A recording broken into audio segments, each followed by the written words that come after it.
Voici ce qui s'est passé entre un restaurant et 100 restaurants.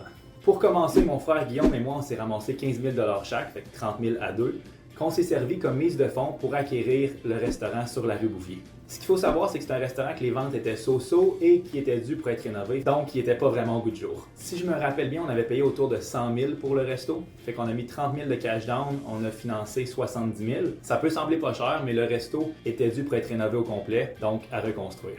Pour la balance du 70 000 à financer, on est allé cogner aux banques. La première banque qui nous a répondu, c'était BMO à l'époque, qui nous ont dit « On vous prête, mais si votre père vous endosse ». Notre père nous a répondu « Mange la merde, je t'endosse pas ».